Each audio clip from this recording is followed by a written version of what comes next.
নমস্কার বন্ধুরা, welcome back to my channel the fool. আমি শুক্লা। আশা করছি আপনারা সবাই খুব ভালো আছেন এবং সবাই নিজেদের জীবনে ভালো কিছু করার চেষ্টা করছেন। আজকে আরেকটি নতুন রিডিং নিয়ে এসেছি। আজকেও কার্ড সফল করে দুটো কার্ড নেব এবং দেখে রিডিংয়ের টপিক ঠিক করব। এটিও একটি টাইমলেস এবং জেনারেল রিডিং হবে, যে কেউ যে কোনো সময় আমার এই রিডিংটি দেখতে পারেন। তো চলুন মা সরস্বতীর নাম নিয়ে শুরু করছি।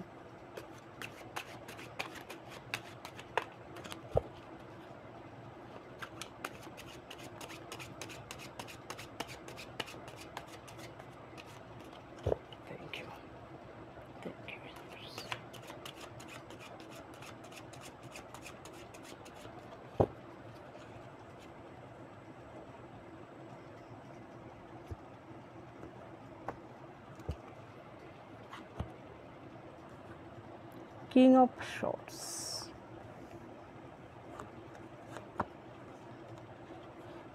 Queen of Pentacles। আপনার জন্য প্রথম কার্ড এসেছে অপশানে নাইট অফ শর্টস, আর এরপরে এসেছে কুইন অফ কয়েন্স। এটা হচ্ছে অ্যাকশানের কার্ড, এটা হচ্ছে অথরিটির কার্ড। আপনার শত্রুরা তার যে অথরিটি হারিয়েছিল, তার যে রাজ্যপাট সে হারিয়েছিল, তার কিন্তু সমস্ত কিছু আবার পুনরায় ফিরে পাওয়ার জন্য, তার যে শক্তি সব কিছু পুনরায় ফিরে পাওয়ার জন্য সে কিন্তু বর্তমানে অ্যাকশান নিচ্ছে। এটাই হচ্ছে আজকের রিডিংয়ের টপিক। সে দেখি রিডিংয়ে কি আসে, সে বর্তমানে কি করছে, কি অ্যাকশান নিচ্ছে তার সমস্ত কিছু ফিরে পাওয়ার জন্য।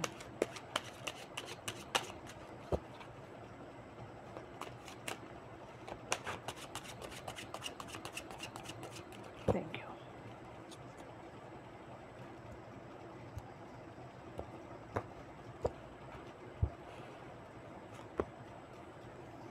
Queen of Swords,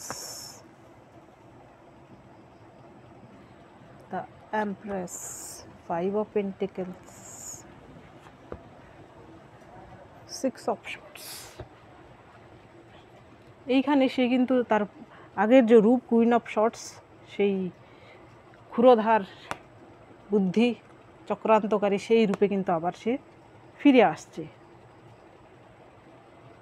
আগে যে সে পরিস্থিতির মাঝখানে পড়েছিল সেখানে সে কিন্তু চুপ থাকতে বাধ্য হয়েছিল, কিন্তু বর্তমানে কি হয়েছে, তার রাজ্যপাট ফিরে পাওয়ার জন্য সে যে অ্যাকশান নিচ্ছে, অর্থাৎ সে নিজেকে আবার কিন্তু তার আসল রূপে নিয়ে আসছে। সেই কুইন অফ শর্টসের রূপে, যে রুড মানুষের সঙ্গে বাজে ব্যবহার করা, লোককে আজে বাজে বলা, সেই আসল রূপে সে কিন্তু আবার ফিরে আসছে। অর্থাৎ তার খোলসের মধ্যে সে আর কতদিন থাকবে, তার আসল রূপ কিন্তু আবার সে বের করছে। এর পরের যে কার্ড এসেছে এমপ্রেস, দ্য এমপ্রেস। এটাও কিন্তু অনারের কার্ড, রাজ্যপাটের কার্ড, এটা ভেনাসের কার্ড। অর্থাৎ সে কিন্তু সব দিক থেকে সে যে বর্তমানে পাস্টে যে তার অবস্থা হয়েছিল, সে হয়তো আপনাকে যেমন করেছিল তার সঙ্গে বাজে কিছু হচ্ছিল, বর্তমানে সে যে অবস্থায় আছে সেইখান থেকে সে বের হওয়ার জন্য কিন্তু আগের রূপে ফিরে আসার জন্য কিন্তু সে সবসময় প্রার্থনা করে চলছে এবং অ্যাকশান নিচ্ছে। অর্থাৎ সে তার শক্তিকে পুনরুদ্ধার করার চেষ্টা কিন্তু সে চালিয়ে যাচ্ছে। সে সংসারের তার যে জায়গাটা ছিল সেটাও নিতে চাইছে, বা ধরুন সে যদি আপনার আশেপাশের লোকজন হয় তাহলে সে তার সেই জায়গাটাও কিন্তু সে নিতে চাইছে। আপনাকে কিন্তু আবার যাতে দমিয়ে রাখতে পারে সেই চেষ্টা কিন্তু সে আবার তলে তলে করে যাচ্ছে।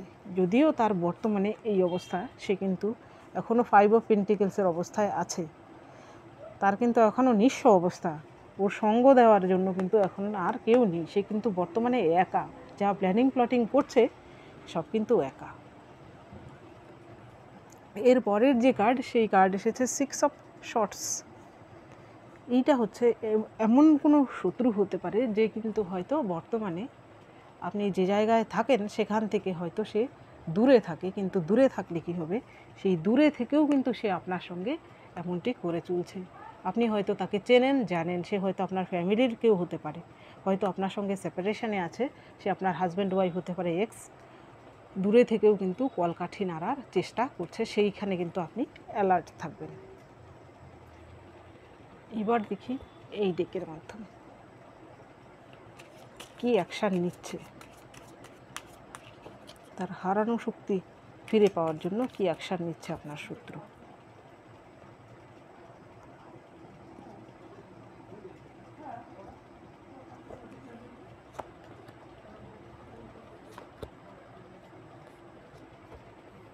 তিনটে কার্ড নেব। প্রথম কার্ড এসেছে soulmate, walk in the road. এর পরের কার্ড এসেছে দেয়ার, নিয়ার, হেয়ার অ্যান্ড নাও। এইখানে আপনার জন্য প্রথম কার্ড এসেছিল সোলমেট। এইখানে দেখুন এই যে ডলফিনের হাতে একটি চাবি, আর এইখানে কিন্তু এই লক দেখা যাচ্ছে। লক খোলার চাবি কিন্তু তার হাতে আছে, অর্থাৎ আপনার শত্রুর হাতে বর্তমানে কিন্তু কোনো একটা প্ল্যানিং তার আছে। সে যে বর্তমান যে পরিস্থিতির মাঝখানে সে ফেসেছে, তার ক্ষমতা খুইয়েছে, সে তার অধিকার খুইয়েছে, তা পুনর্বহাল করার জন্য সে কিন্তু এমন কিছু একটা প্ল্যানিং কিন্তু সে তৈরি করে রেখেছে বর্তমানে, সেটা কিন্তু অ্যাপ্লাই করার ধাঁধায় সে আছে। সেইখানে কিন্তু আপনার সাবধানতা অবলম্বন করা উচিত। এর পরের যে কার্ড এসেছে ওয়াক ইন দ্য রোড। এখন কিন্তু সে ভাবছে যে এই মুহূর্তেই কি অ্যাকশান নেবে, নাকি পরের অ্যাকশান নেবে, নাকি কারোর কাছে সেই অ্যাকশান সম্পর্কে আলোচনা করবে, সেই বিষয়ে কিন্তু সে দ্বিধাদ্বন্দ্বে বর্তমানে আছে। সে তার ভালো মানুষের যে মুখোশটা পরে সে বর্তমানে আছে, সেটার থেকে কি সে বেরিয়ে আসলে তার ক্ষতি হবে, নাকি সেই খোলসে থেকে গোপনে কোনো কিছু প্ল্যানিং করে আপনাকে কিছু করলে তা ভালো হবে, সেই বিষয়ে কিন্তু সে ধান্দা করে চলছে, নিজে নিজে ভাবনা চিন্তা করছে। হেয়ার অ্যান্ড নাও, এইটা হচ্ছে পাস্ট, আর এইটা হচ্ছে প্রেজেন্ট। এইখানে কিন্তু এই যে ডোর দেখতে পাচ্ছেন, এটা কিন্তু ফিউচারের ডোর। পাস্টে সে আপনার সঙ্গে যা করেছিল তা কিন্তু বর্তমানে তার জীবনে কিন্তু এইসব কিছু ঘটছে। এখন সে চাইছে সব কিছু ঠিকঠাক করে নিতে, যাতে ফিউচারটাও আবার তার ঠিক হয়ে যায়, সে যেন আবার তার নিজের রূপে ফিরে আসতে পারে, আপনার ক্ষতি করতে পারে বা অন্যের ক্ষতি করতে পারে, সে যা চায় তাই যেন করতে পারে, সেই মুডে কিন্তু সে আছে। এবার দেখব আপনার জন্য কি গাইডেন্স রয়েছে, এই ডেকের মাধ্যমে দেখব আপনার জন্য কি গাইডেন্স রয়েছে।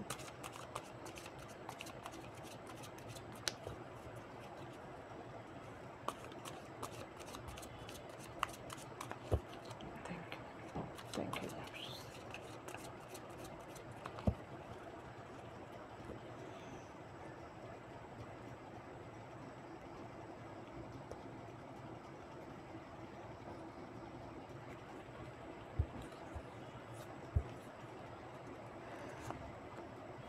প্রথম গাইডেন্স রয়েছে এক্সিস্টেন্স।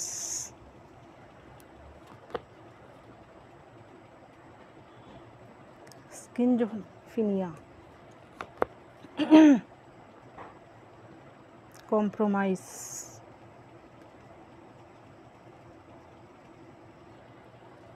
আরেকটা কার্ড নেব, লেটিং গো।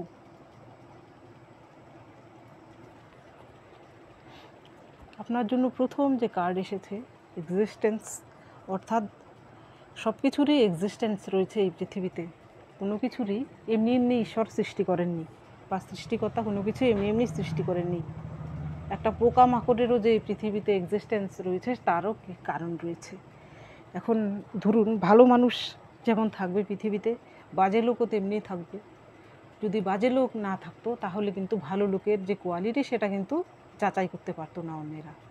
আপনার জীবনে কিন্তু সেই বাজে লোকটি এই জন্যই আছে যে আপনার শত্রু, সে কিন্তু এই জন্যই আছে যাতে আপনি নিজেকে আরও উন্নত মানুষে পরিণত করতে পারেন, আরও আপনার হায়ার সেলফের দিকে আপনি এগিয়ে যেতে পারেন। আপনি যে ভালো মানুষ সেটা যেন সবাই জানতে পারে, যে আপনি সবার কাছে যেন ভালো প্রতিপন্ন হতে পারেন। আর সেই যে খারাপ, সে ঈশ্বরের চোখে তো কোনো কিছুতেই ধুলো দেওয়া যায় না, কিন্তু সাধারণ লোকের কাছেও কিন্তু দেখবেন সেই ব্যক্তিটি সত্যিই খারাপ প্রতিপন্ন হবে যদি সে সত্যিই খারাপ হয়ে থাকে। আর এই কার্ডটাতে দেখুন, এইখানে একটি ব্যক্তি, সে খুব চেষ্টা করছে এই উঁচু,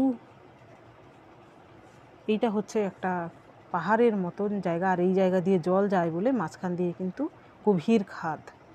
সে কিন্তু কি ডেঞ্জারাস অবস্থায় আছে, এইখান থেকে এইখানে যাওয়ার প্রচুর চেষ্টা করে চলেছে, আপ্রাণ চেষ্টা করে চলেছে। একটু যদি খালি বেকায়দায় পড়ে তাহলে কিন্তু একদম পড়ে গিয়ে সব শেষ। আর এইখানে দেখুন দুটো পাখি, এই পাখি দুটো যদি সে তার একাগ্রতাকে ডিস্ট্রাক্ট করে তবেও কিন্তু সে পড়ে যেতে পারে। এইখানে আপনাকে বলা হচ্ছে যে আপনি আপনার কাজে মন দিন এবং আপনি আপনার শত্রু কী করছে না করছে সেই দিকেও আপনি খেয়াল রাখুন, কিন্তু আপনি সবসময় সেই চিন্তাতেই মগ্ন থাকবেন না যে এরপরে কী হবে, আমার ক্ষতি হয়ে যাবে, এই হয়ে যাবে, সেই হয়ে যাবে। আপনি ঈশ্বরের কাছে সব কিছু সঁপে দিন এবং সেই শত্রু থেকে নিজেকে অ্যালার্ট রাখুন, কিন্তু আপনার যে বর্তমানে যে কাজটি আপনি যা করেন সেই কাজটি আপনি করে যান। এটাও কিন্তু আপনার জন্য মেসেজ রয়েছে। এক কথায় হচ্ছে চোরের ডরে, চোরের ভয়ে যেন আপনি থালা বাসন বিক্রি না করে দেন। এইখানে আপনার জন্য পরের কার্ড এসেছে কম্প্রোমাইজ।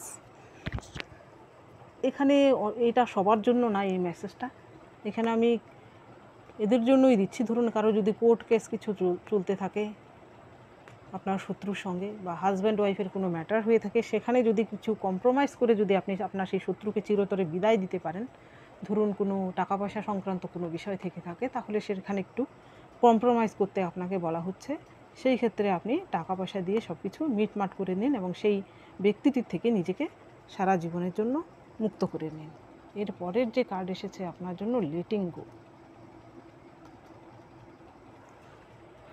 আর আপনি সবসময় আপনার আগে যে জীবনে যা ঘটেছে এই সব কিছু মনে রেখে বর্তমানকে খারাপ করবেন না। যা হচ্ছে হতে দিন, আর আগে যা হয়েছে তা লেট গো করুন। ধরুন আপনার মনে কোনো ক্ষত রয়েছে, আপনার যে শত্রু তারা হয়তো আপনাকে এমনভাবে বিধ্বস্ত করেছিল, এর ফলে কিন্তু আপনার মনে একটা গভীর ক্ষত রয়েছে। আপনি সেই ক্ষতকে হয়তো হিল করতে পারছেন না। এখানে আপনার জন্য মেসেজ হচ্ছে সেই লোকটি যে আপনাকে ক্ষত দিয়েছিল, যে আপনার চোখের জলের কারণ, সে কিন্তু আপনার চোখের জল মোছাতে আসবে না। সুতরাং যারা একজন আধজন লোক আপনার জীবনে আছে যারা কিন্তু সত্যিই ম্যাটার করে আপনার জন্য, যে আপনি যদি কাঁদেন হয়তো তাদের কষ্ট হয়, আপনি তাদের কথা ভাবুন। ওই ব্যক্তিগুলো যারা আপনাকে কষ্ট দিয়েছে তাদেরকে যেতে দিন, তারা তাদের জীবনে কী করছে না করছে যেতে দিন। শুধু সতর্ক থাকুন আর যেন ভবিষ্যতে আপনার কোনো ক্ষতি করতে না পারে, সে যতই অ্যাকশানের মুডে থাকুক না কেন আপনার যেন কোনো ক্ষতি করতে না পারে। তো বন্ধুরা, এটা ছিল আজকের রিডিং। যদি ভালো লেগে থাকে তাহলে প্লিজ লাইক করুন, শেয়ার করুন এবং সাবস্ক্রাইব করুন আমার চ্যানেলটিকে। আজকের জন্য এতটুকুই, দেখা হচ্ছে পরবর্তী ভিডিওতে। Thank you for watching me.